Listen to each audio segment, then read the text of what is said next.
Welcome back.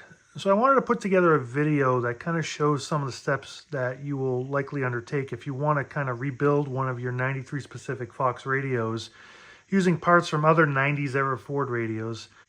So what I'm going to go through in this video is going to be taking apart the faceplate, taking different parts off the faceplate. I'm going to go into detail on removing the radio support bracket from the bottom of the radio as well, from your 87 to 92 Mustang radio, if you're going to use that as a parts radio for rebuilding or building up one of these radios to fit using the 93 Premium Sound setup. I have a separate video showing how to install 93 Premium radio into an 87 to 92 Mustang. So please check that one out as well. I'll put a link up at the top.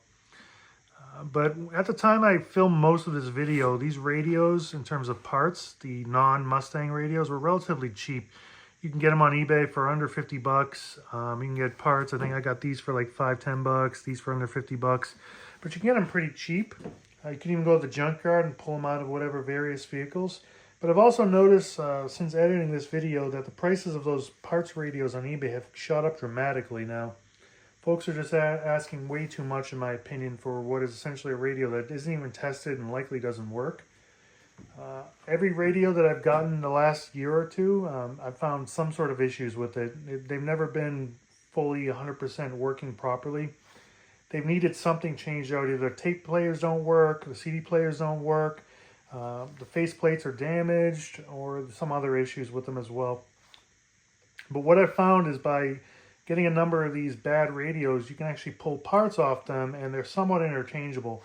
So I'm going to kind of go into detail in this video here, showing some of those steps and such. Now, 100% of these steps may not fully apply to you, depending on what your radio is doing. This is going to focus mostly on the tape decks. But the CD players are another different. They're actually quite simpler in terms of if you find a CD player, Ford didn't really change them much up to 99, 2000. With the tape decks, Ford went through several different versions, with the most obvious being the way that the faceplates are attached on them. The tape players inside the radios also changed, and I'll get into some detail later on in the video on those particular differences. But again, follow this video along if you're interested in seeing how these radios come apart and go together. I'll show how I take one of these radios and basically make it 93 Mustang compatible and test it out towards the end. So hopefully you can gather some info, you can learn how these radios come apart, go together, and if you undertake a certain project like this as well, hopefully this kind of shows you what you need to know in order to get through it. If you're like me, sometimes seeing someone take one of these apart really is helpful in terms of how to go about doing that. But anyway, let's get into this. So I quote-unquote collect these particular radios. Every time I come across a good deal on eBay or at a boneyard, I grab one. Everything on this table here, other than this radio back there, I'm probably into for less than 100 bucks here. I probably, 15, 20 bucks for one radio. I actually think I got this faceplate on eBay for about 25, 30 bucks. And as you'll notice, it is the correct 93 Mustang faceplate. I don't think we're going to use that here, but again, this is just something to keep an eye out on eBay. This would be correct for the 93 Cobras that have the electronic eject. The regular 5 liters in 93, the GTs and LXs, as far as I know, have the manual push-button eject. But we're going to go into how to use these plates on these radios here and what these differences are. Now, why do I have 3 radios here? Well, unfortunately, it's going to take 3 radios to build one. So all these pieces here, the 3 radios, one is a good radio, and then I need the parts from the other 2 radios and this plate to build a good one here. So with that said, in order to do this, it does depend on your ability to get parts. If you can't get parts, you're not going to be able to convert a non-Fox body radio into a Fox body radio. So let's go through what those parts are that I need here. So some of these radios, I have parts swapped along the way. You'll notice this one's an F8ZF part number. But it's wearing a Lincoln faceplate. So at some point I probably swapped this faceplate over. But this radio is good. It works. The tape player works. This has a blue screen and blue lighting, which I don't want. I want the green lighting. It also has a Lincoln door. And if you'll notice, the bottom plate lacks the support for mounting the cubby. Now this radio doesn't really work. The tape mechanism works great. The door doesn't work, but it has quiet audio here. This actually does have the correct faceplate. It is a green face. The buttons are somewhat worn. So what I'm going to take off this radio is going to be this green screen here, the green strip that light turns the buttons green, and that's it for this radio here. This does have a 4-door, but this one is actually, sorry, that one is actually in better condition, so I'm probably going to take that one. And then this is another radio. This one came from a Mark 8 F3LF. This one doesn't work at all. The tapes, it's all foobar. But I like the 4-door. It's nice and clear, not discolored. So we're going to take that door. So that's the only thing I'm taking from this radio here.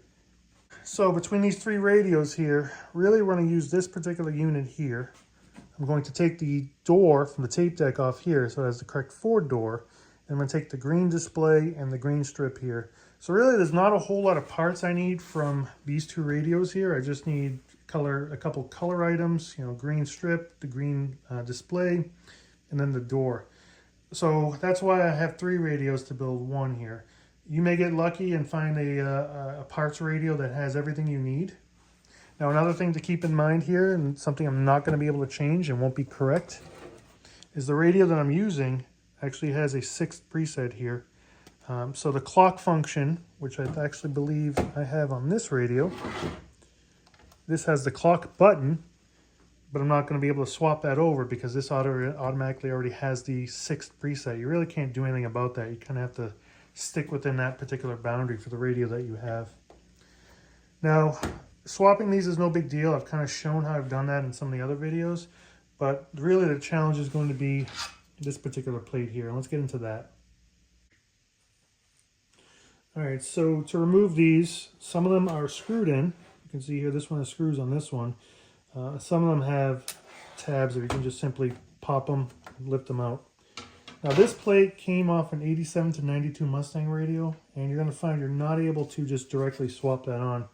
As you can see here, the tabs don't align perfectly, and you're also about 1/4 inch to about 1/2 inch short here. So there's not really much you can do. Now you can certainly hack this in if you want. I'm not going to go that route. I'm going to show you the proper way of doing it. But you could make this work, maybe. You'll have to judge the distance to the front here to make sure that this is offset correctly. But we're going to go ahead and take these off. Now this is riveted on with press rivets. Peel this back here. You can see that they're kind of inserted from this side, and then you have a machine that actually dimples them from this side here. So we're going to go ahead and drill these out, and then you'll see I'll show you something on one of these bottoms here. Now 2 of these radios have what I call a Fox body compatible bottom here, and you'll notice what I mean when I show. If you notice on the bottom here, 1, 2, 3, 4, 5 holes match up perfectly with the 5 holes that rivet this to the bottom plate here. So if we take this unit here, you can kind of see, I know the tray's on there, but you can kind of see the rear holes line up here. So that's going to make things easy if you have one of those units. You're simply going to drill the rivets out here, mount it on top of this plate, and then you're going to use rivets to hold that. Now there's a challenge with that because you don't want to, as you can see here, these rivets don't protrude very far. They're actually quite shallow. And the reason for that is you have electronics that are pretty close here. You don't want them to make contact. So we're going to go ahead. I'm going to go ahead and drill these out, and then we're going to look into what rivets we need to attach these with keeping the smallest profile as possible on the backside. So here's the plate removed. Now you might be asking, what do I do if I don't have one of these special plates that already has the hole? Well, it's pretty easy. When you have your cubby here, you can install it, and then you can just pretend like I'm bolting it in place, and simply put it on the bottom of your radio and align it to where you think it lines flush perfectly.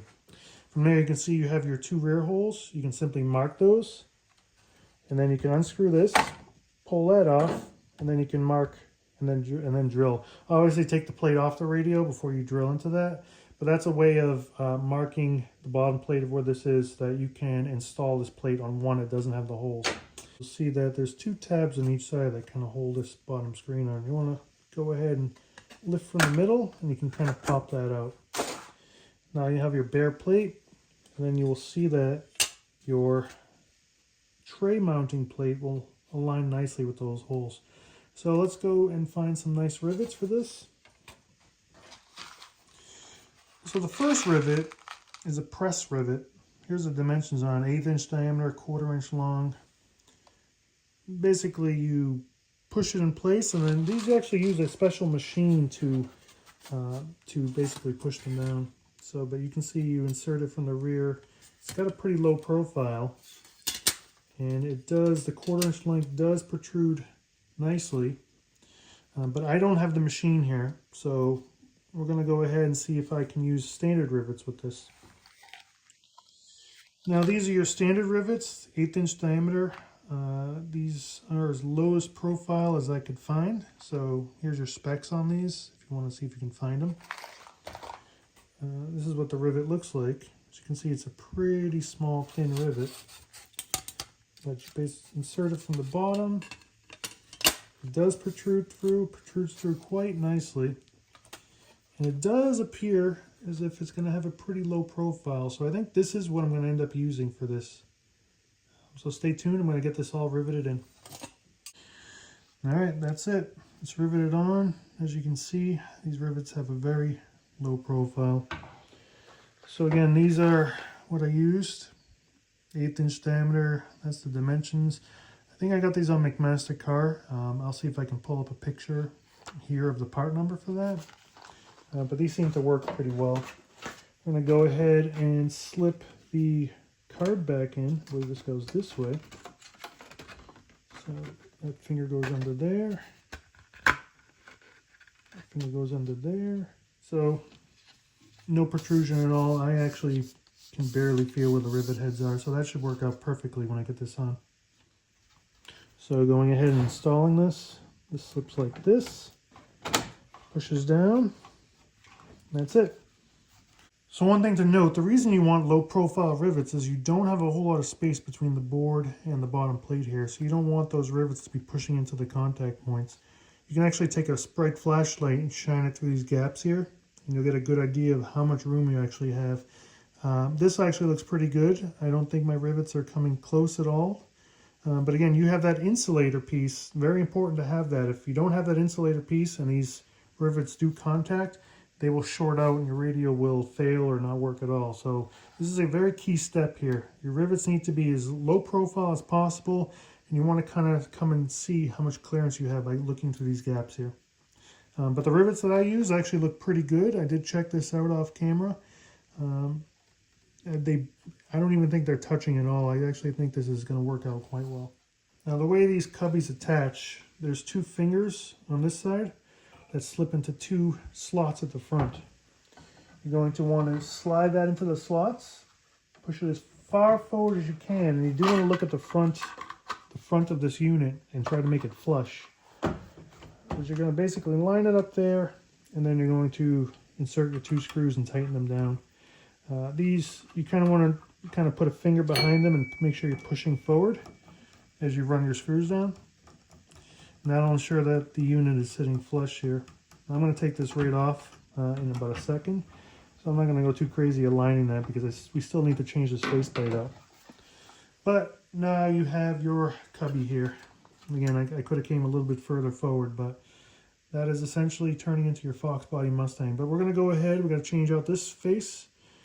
This needs to be green. The strip behind here needs to be green, and we're not driving a Lincoln. So let's go ahead and take this faceplate off, and we'll start taking those apart.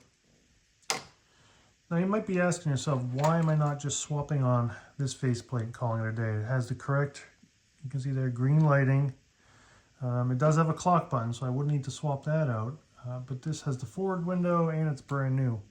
Well, in my other video, I alluded to that there was a change along the way in which Ford changed how the radio faceplate mounts. You can actually see here, these are retained by 2 screws. But the 2 radios that you can see in the background here do not use screws at all. So there's a slight difference there. I went over to more detail of that in my other video. This particular radio here actually is a 93 Mustang tape player out of a Cobra. Unfortunately, this one doesn't work. The tape player does work. I'll probably end up salvaging the tape player from this to put into another radio, but I haven't come across a good radio yet that has a bad tape deck. So when that time comes, I will be using this for parts. But you can see how the faceplates attach differently here. This style more or less unclips, comes off. This style you have to unbolt and take off. So it is something to pay attention to, and like I said, I do go into more detail in my other video. This style applies to, I want to say 96 and later radios. You can see here this is a 98 F8. On the back of these radios, there's also a date of when these radios were built. This is a 6/29/99. The CD players never got this style unit. They all retain the clip-on style face. So if you're trying to modify a CD player, you don't have to worry too much about that. But these tape decks, that's something to pay attention to. If you pull one out of a junkyard car and the faceplate here is trash or it's rounded, and then you see it's got screws on the side, you're not going to be able to use a clip-on style faceplate. So that's something important. Like I said in the beginning of this video, the key to doing this is parts. If you can come up with the right combination of parts, you can do this. But that in itself can be a little bit tricky. As you can see here, I'm using multiple radios and some other parts that I have to kind of get this job done. So that's kind of why I'm leaving this faceplate on, and you can actually see it's in quite good shape. There's actually a small chip in this corner that I glued back on, but we're going to go with it. But I can use the parts from the other radio, and I'm going to go ahead and start taking those off right now. I'm actually not going to take this faceplate off just yet. I'm going to show you how to pull the other radios apart. So this is the green 93 FC3F radio here, the broken one. And what we want from this is the green display here, and we're going to want the green strip. Now these come apart pretty easily. There's 3 clips on here. If you kind of put a little pressure here on the back side, you can kind of unclip them a little bit here. You might be able to use a screwdriver as well, but you want to go gently. This one's actually broken on the top, so as you can see, I got that off there. That comes off there. I'll show you real quick. These are clips right at the top here where these brakes are. There's one clip there, and actually this one is completely broken. On the bottom side there's one clip there, one clip there. Once you take that off there, you can kind of get these windows out. Now you may have to unclip these. These are held in by little fingers on the edges here. So you can kind of gently pull out and lift. And if you do the same on the other side here, gently pull that side out and lift. And I believe there's one more right here. You can kind of gently pull that out, pry it down with your fingernail. You may have to use a screwdriver. Now you don't want to go crazy here, because if you put too much pressure on there, you'll snap them. And you'll never get these things to sit in there correctly again. But once you play around with that a little bit more, I probably got one more in here holding this in. You can kind of get these windows to kind of pop out. Actually, you can get that out right there. You don't even need to take that apart. The green display that I want is actually right here. And this easily pulls off. And that's it. The LCD isn't colorized. The coloration, the blue and green, come from the little window that we just pulled out, and then this green strip here. So that's all the parts we need from this particular radio here, and this will just go into my parts pile as for a future project. Now here's the other radio here, and what we want out of this is we want this nice, beautiful forward window here. This actual entire faceplate is in decent shape, other than the power button. But this is a rounded style faceplate, so this will actually work well in a standard Ford that you just simply drop that in. This actually came out of a 1993 Lincoln Mark 8. Let's see the year here. The year of manufacture was 12/3/92. So this is a very early 93 Lincoln Mark 8. Also, while I'm here, these jumpers here are key. The only radio that does not require a jumper are those Ford F3 ZF radios that came in the 93 Mustangs. They have an internal jumper because they were never designed to use a slave unit here. These units here can actually operate a CD changer or a slave CD like the Mach 460 setup in the SN95s. I actually have another video of running a CD changer on a Fox body radio, so see that video as well. But if you go to the junkyard, even if you don't take the radio, take these, because these are necessary for non-Mustang radios. But we need that, so we're going to go ahead and do the same thing on the bottom here in the very corner. If you just lift, kind of just gently lift up and out, and you're going to unclip the faceplate. And that's really all it takes to get these off. Now you can see there, this one's blue. Obviously we don't want that. And now we have to get this particular radio out. This one, unfortunately, does have a small crack, but we're still going to use it. All right, so this kind of fell out on its own. I really didn't have to take it apart. But again, like I was starting to do on the other faceplate, you want to take this white insert out. And there's tabs in the corner here. There's one tab there. You'll have to excuse my dirty fingers. I was working on the car today. There's another tab here. Gently push them out to the side and you can pull that out. Once you have that out, the door kind of lifts out from the left side. This one fell out because, as you saw, it was hanging. Now this door, unfortunately, does have a crack on it. You can kind of see it right there. But it's not really that visible from the front. So I'm going to go ahead and use it and see how it does. If it fails, I'll change it out later on. So here's the radio, the next project. And we're going to swap in the green display, the green screen, and we're going to change the door. So let's go ahead and take this faceplate off. And these screws here are a T8 screws on the side. Go ahead and just quickly spin those out. I don't recall if these use clips or they're only on the screws, so bear with me for a moment while I take these out. So it appears that there's no clips on here, but you'll notice this has a ribbon board. So you want to carefully remove that.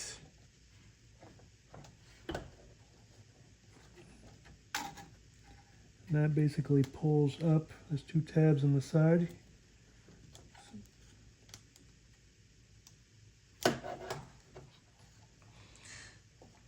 Now to remove that, you just simply pull up and outward.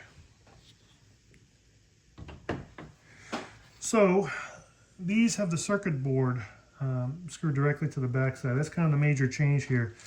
These, on the previous generation, the circuit board is actually on the radio itself. So once you take the radio off, it's the same, pretty much the same insert. There's some clearance for the extra screw holes, but I'm going to go ahead and take a screwdriver. I'm going to unscrew this board and carefully set that aside. At that point, we're going to go and take this old Lincoln door off and switch out the other parts as well. So there's about 6 or 7 screws all around here. So you just carefully go around and unscrew that. And then you can lift the board up very gently for that one screw.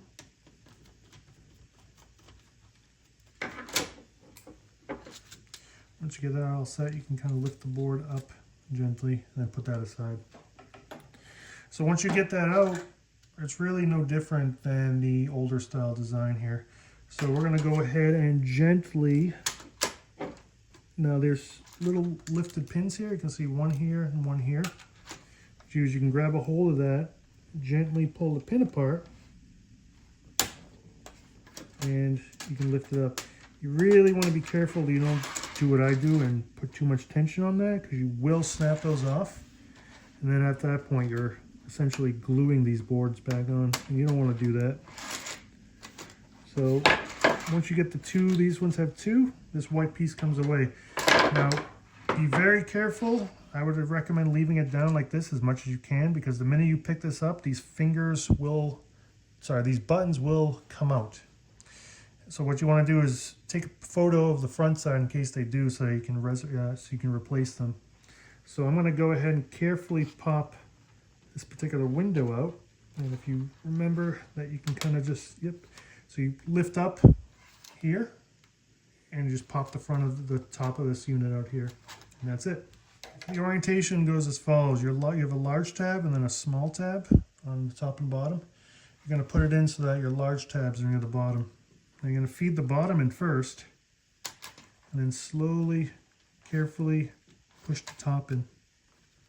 You should hear a click when it goes in, 2 clicks, and that's it. And as you can see, I lost my buttons, so don't worry too much about that, because it's easy to actually put them back in place here. As you can see, I'm actually losing more and more of them. So we're going to go ahead and take care of that later. But next, we want to get this door out here. And the way that you want to do that is you're going to pop it out from your left-hand side first, and then pull it out to the right. The right end actually goes into a recess, so you kind of want to pop it out and then pull left. And then that's it. Your door is out. Installation is the same. You're going to go the other way. You're going to feed this in from your left-hand side. But your key is that this little finger here, and it's hard to see here, there's a small little spring that you're going to want to make sure is folded over. So you're going to want to put that in, holding that forward. So you kind of want to bend it over, wrap it around, and hold it down with your thumb. From there, you're going to feed your right-hand side in. And this is the trickiest part of this whole thing. And then lower it into place and push it in. Oops, and you can see I missed. I'm losing more and more buttons here. Well, let's try this again. Again, we're going to bend that forward. You're going to want to insert it into the right-hand side there. And then slowly feed it in. Make sure it snaps in. Then you can release that. So I think I got it now. Yep. So that's the way to do it. So you want to wrap it around, hold it with your thumb, and feed it in right to left. Now we get the fun part of replacing all these buttons. So I guess you get to see me do it. As you remember, I mentioned to take a photograph. This is why. So you want to put your bottom button in first. That's pretty simple. 1, 2, 3, 4, 5, 6, and clock if you have clock instead of 6. But you're going to want to put the bottom row of the buttons in first. So you're going to want to do 4, 5, and 6. And the way that they install is that you have a large bottom finger and then 2 top. You want to insert the bottom first, but you need to pull the bottom out towards you, feed it down, and then push it up. Kind of one of those things where once you actually do it and have it in front of you, it'll be a little easier to understand. But you're going to want to put your button in bottom first. It kind of drops in and then lift it up. If you have it tilted forward, it might be a little easier. Fit the bottom in first, push it back, and then lift them up into place. And then finally, your seek goes on your right side, and your volume goes on your left side. I recommend, if you're going to flip this over, to flip it over this direction here. Go like this. And then flip it around. Now once you have here, take your little trim piece here, align it, and push it down into place. And as you can see, I lost a button. Since I have this side open, I might be able to, nope. As you can see, even I mess up.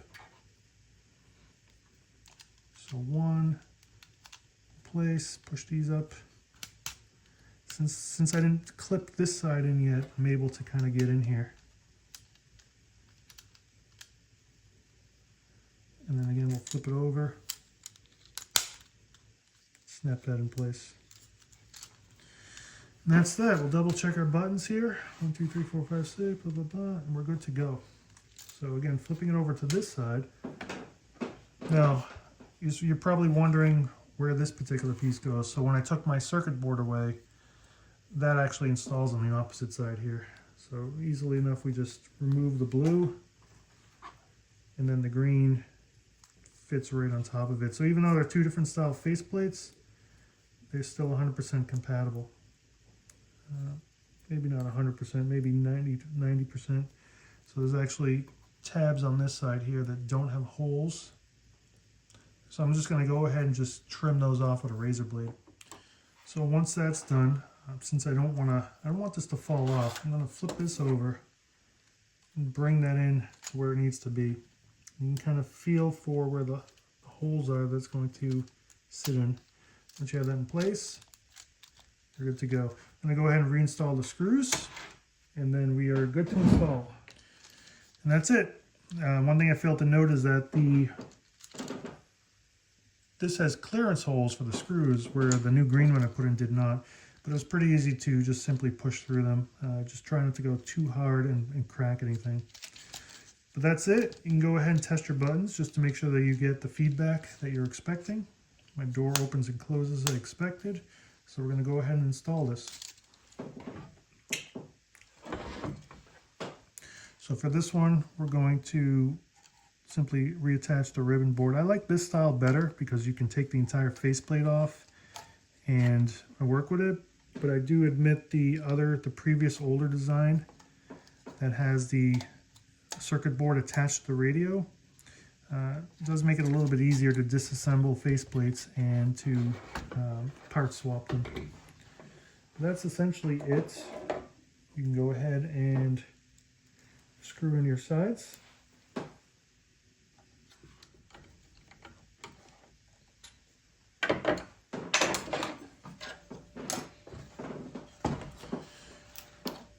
And that is a correct radio, other than having your 6 preset here instead of a clock. You're kind of limited to that because you're limited by the programming of the radio.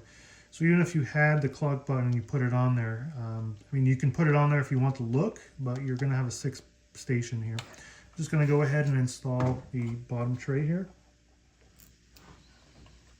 And we just simply snug that up. That's that.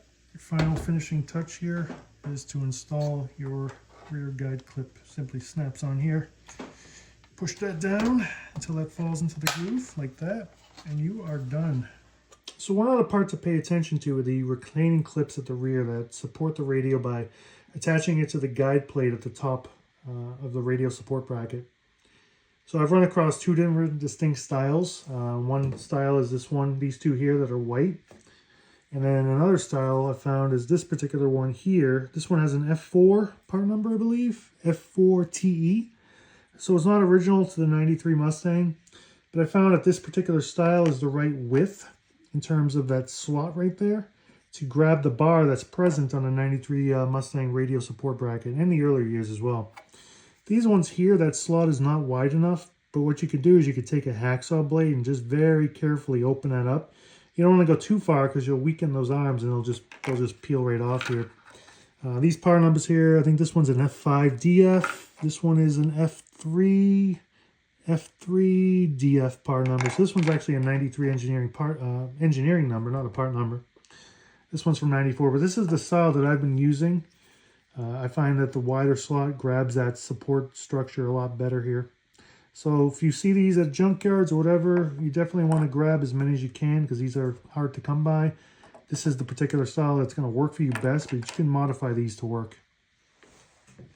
Now, the tape players inside these units are actually known to be faulty or fail quite often. This doesn't mean that the entire radio is junk, so if you happen to pull apart a radio or pull one out of the junkyard or buy one on eBay and you find that the tape deck doesn't work, it's not the end of the world. These units are actually modular. They can be replaced. As you'll see here, this is the entire tape deck unit I've pulled out. This is a parts one that I have. This one is supposedly good, but we'll find out in a radio later on. But one thing you need to pay attention to is that Ford did change the tape deck, the tape player in these units quite often. There's actually at least 3 that I'm aware of, different part numbers. I do not know the compatibility with them, but you'll need to pay attention to this. So with this particular unit here, you can see that the part number here is F2DF. This is the engineering number, not the part number. And the F2 is referring to a 1992 engineering number. But I have 2 other radios here, and it may be difficult to see in the video, but this is actually an F4DF, so this would be a 1994 engineering number. And then this radio here is an F6DF.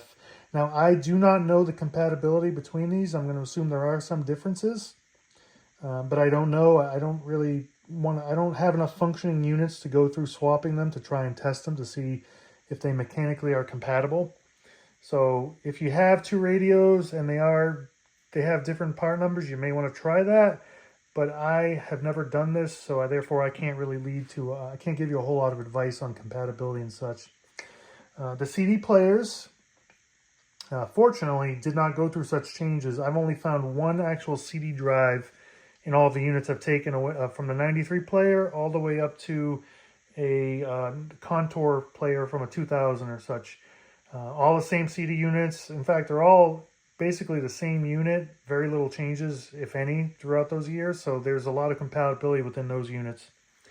But how to swap these out is relatively simple. I'm not going to go through the steps here because it really isn't simple. But you have 4 bolts, 4 screws, and they are Torx style screws here. I don't know the size offhand, but I believe it's actually the same size that holds the back plate on or the face plate. But these are going to be 4 screws, 1, 2, 3, and 4. You can actually, I'll use this unit here. You can see 1 is right down here, 2, 3, and 4, and 1 wiring harness right here. Once you've unplugged this harness here and removed these 4 screws, this entire unit will pull out like that, and then you can swap that out with another unit.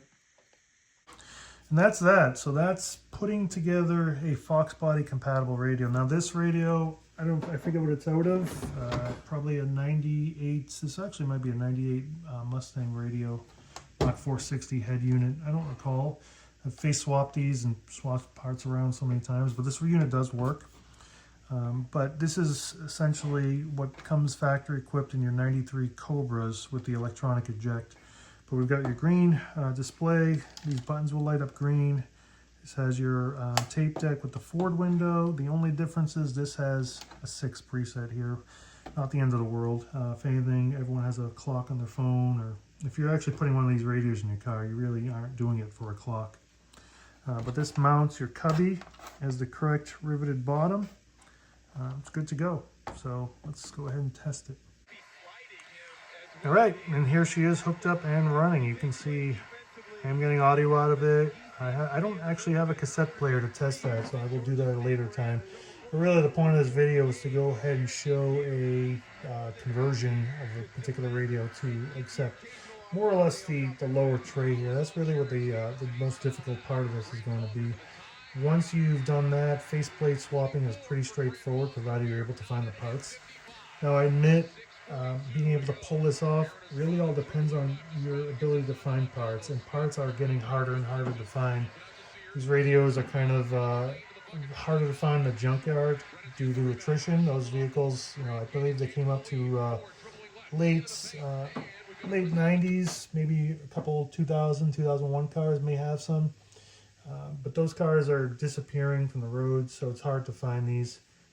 And a lot of these radios that are being sold are not sold. They're sold as Mustang radios, but as you can see, if they don't have the cubby in the bottom, they're not really a Mustang radio. Again, this radio really isn't a Mustang radio too, but it does work. And it will pull off the look if needed.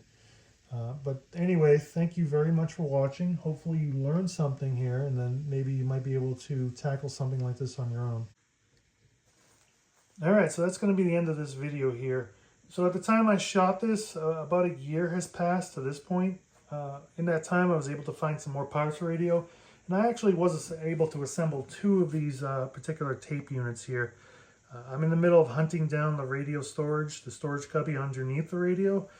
But as I said in the opening clip here, since shooting the main brunt of the footage here, the prices for these radios has shot through the roof. I can't seem to find a cubby on eBay or elsewhere for under 50 bucks, which I think is a little bit ridiculous for this piece of plastic. I was kind of hoping LMR or somebody else would reproduce these cubbies by now, but I don't think there's a huge market for them. But either way, I'll just keep my eyes open and I'll pick up a cubby eventually. But like I said, prices on these radios, even the non-Fox body ones, the regular town cars and such, have gone up dramatically. To the point where I would recommend probably keeping an eye out in the junkyard. Maybe next time you go, just carry the removal tools with you in your back pocket. And if you spy one of these radios in a town car or some other Ford, just grab it, and hopefully it's cheap enough. More than likely something is going to be wrong with it. But like I said, if you get enough parts radios for cheap, you can put together, I put together these 2 units. Probably got less than a couple $100 in junk radios in between them. I was able to score the faceplate on the right off eBay for really cheap. I was almost shocked at how cheap I was able to get it for. But regardless of that, each of these 2 radios here, neither one is an original 93 Fox body radio, but they probably have parts from 3 or 4 different radios between them. All work, tape decks work, etc. in my testing. So I'm probably going to use the tape deck in my car, maybe retire the CD player, but we'll see what I end up doing. But anyway, hopefully watching this video had taught you some things about how these radios go together, and you're able to take what you've seen and apply that to building one of these radios. Then if not, just hopefully maybe this radio served as good entertainment. But I appreciate you watching, and thank you very much.